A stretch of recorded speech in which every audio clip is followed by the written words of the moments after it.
Hey everybody, welcome back to Man Cave. Today's episode, we're going to go over your exploration pack.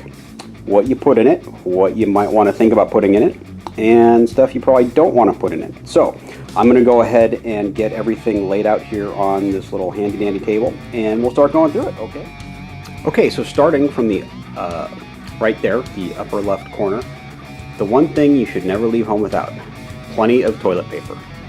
And we all know why you need to have plenty of it. And it's a lot less bulky than packing an entire roll, so you just take some off and you put it in these Ziploc bags. And they're the kind with the little zipper dealie on there.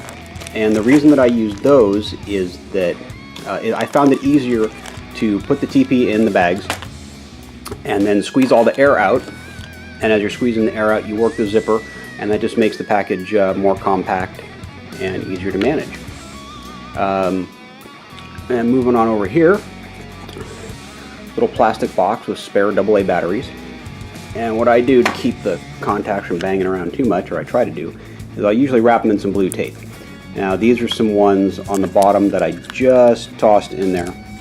Haven't gotten around to wrapping them, but they stay pretty snug in the box. They don't really rattle around too much. And with then these on the top side, they work out pretty well. So that's that. Spare batteries. Good for, you know, if you got a headlamp that uses them, or a handheld flashlight, or a GPS, or let's see what else. Spots. At least some of the older spots use AA batteries, which I have one of the older spots. So very good to have extras. You never know when you're going to run out. And you should probably check these with just a battery tester or a multi-tester every 6 months or so. If they haven't been used and they've been kept cool and they haven't been abused and exposed to you know, excessive heat or anything like that, they'll keep for a pretty long time. So anyway, spare batteries. And moving on over here, it's just some basic first aid things. This again, not meant to be the be-all end-all, but you've got some basic first aid adhesive tape. It can double as a Band-Aid, can double as a replacement for duct tape if you need to tape something up other than yourself or somebody else. An ABD pad. It's just basically a 5x9 compress. Good to have. This is Israeli battle dressing, basically, marketed under a different name, the emergency bandage. These things are really handy. This is the 4-inch. I think they make them in a 6-inch as well. I got to go back and check though, because it seems to change. They keep improving the product. But these are great for applying pressure to an injury, a bleeder. There's actually a really good video, I'll try and find it and link to it in the description, about all the different ways you can use these. They can be used as a tourniquet, they can be used to apply pressure to a wound, they can be used as a sling, they can be used in pretty much any part of the body just about.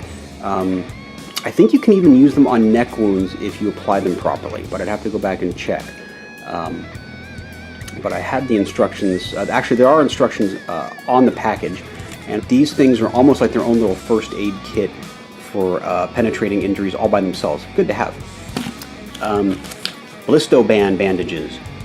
If you're going to be on foot, you want to have some of these. They're just basically like little band-aids that are shaped like a donut, and they're lightweight, you know, they pack up really easily, they don't take up much space, and they'll protect the blister and keep it from getting worse. They're kind of like moleskin, if you're familiar with that.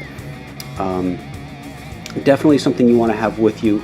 You know, if you get a nasty blister, you're going to be miserable, and that blister can become, you know, you tear the blister, it gets infected, it just makes the trip a real bummer. So if you got these, and as soon as you feel a blister coming on, you can slap one on there, and it'll help a lot.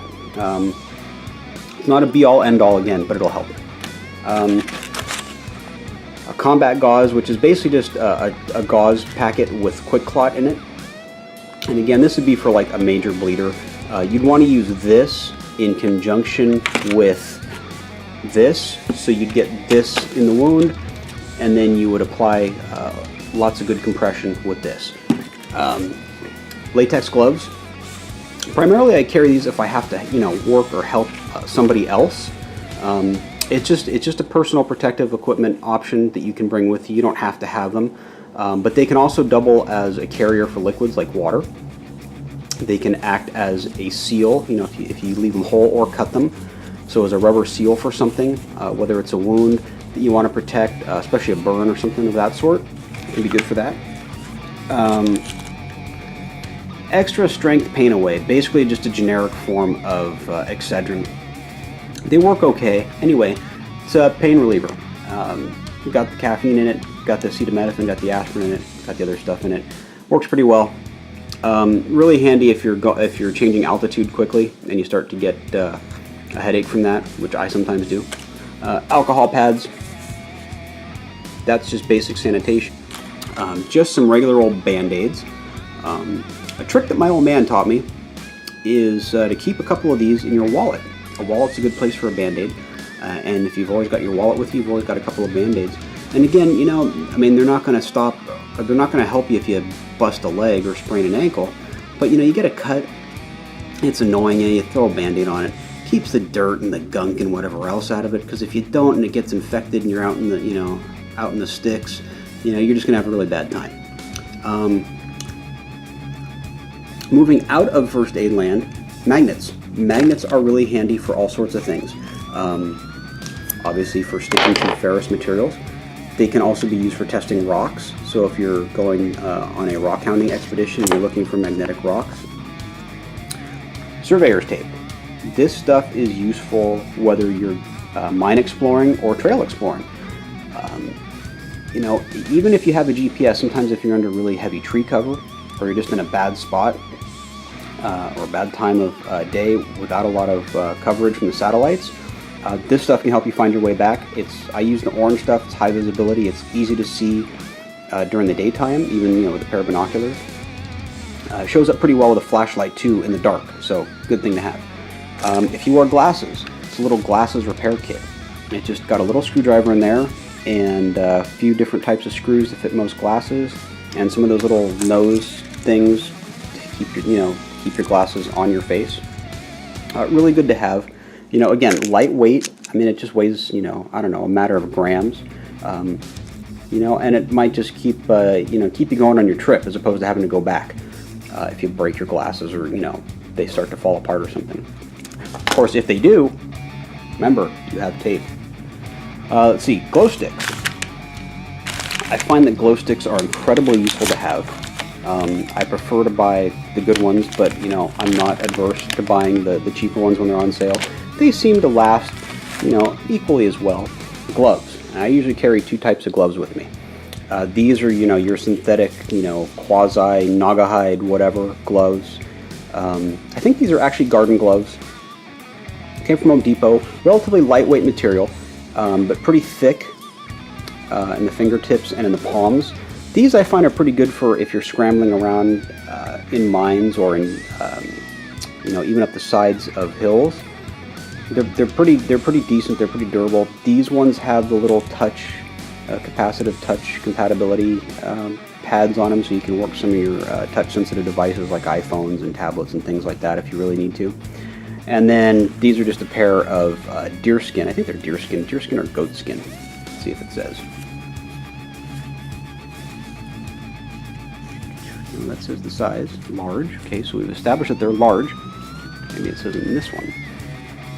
No, nothing in there. I can't remember if these are deerskin or goat skin. They feel like deerskin. But these can be, and these aren't really the super thick, heavy leather gloves. They're lighter. And the reason for that is if you're using your hands for something a lot, those heavier gloves can fatigue your hands and tire them out. The lighter material, the thinner material, just makes it easier to work with. So you got those. That little bag right there, that's just got, let's see, what do I have in there? I have matches, I have a lighter, I have another itty bitty like single LED flashlight in there, one of those little squeeze ones so you can hold it between your teeth if you need to. I have matches that are in a little 35mm film canister sealed with wax. I've got, let's see, what else is in here? So those are matches, lighter. I think these are waterproof matches. yeah, just your basic waterproof matches. And they actually work really well. More match containers in there. Let's see, have some ear plugs. Those are always handy to have. What else is in here? This is... what did I stick in here? Oh, there's a ferro serum rod in there. One of those Sparky striker rods. They're kind of delicate, so I put it inside this brass casing and then taped up the top so that it would not get broken if the pack was, you know, dropped or bounced around or something.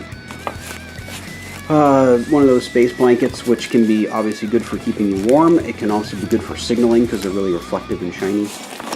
And then this one over here, this little match holder does not have matches in it. Let me put the camera down and pop her open. This one has some of my favorite fire starting material. That is cotton balls soaked in Vaseline.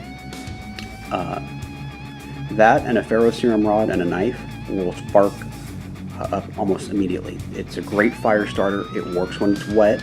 If you soak the cotton balls in the Vaseline and get them all thoroughly covered in the Vaseline, because they won't absorb water, so they'll shed water. Really handy to have, very, very useful. Oh, and I guess the pack itself. So this is a 511 brand, Rush 72. And again, I really like 511 gear. I'm not a big 511 fanboy. It's not like everything that I own is 511 by any means. But this bag is a lot bigger than it needs to be for the purpose. But the reason I bought it big is because when I'm out doing exploring or hiking or hunting in the late fall or the winter, you tend to get up at 4 or 5 in the morning and you're out on foot and you get cold. So you're bundled up, down coat, you know, thermal layers, you've got multiple layers on. As the sun comes up and the day gets hotter and you're still moving, you're sweating and you don't want to be dumping, you know, all that sweat into your clothing if you can help it, so you take those layers off. This is big enough so that I can really pack in a bulky down coat or a you know, wool sweater or anything like that. Plenty of room for extra socks, because dry socks are a must-have, especially in winter time, but really any time. Hats. For turkey hunting, I can stuff my extra camo in here, or my my camo netting, things like that. It's got plenty of pockets. So you can got this little sort of dump pocket right there, which is really handy. So yeah, 511. I really like their backpack. It's very durable. So thanks for watching.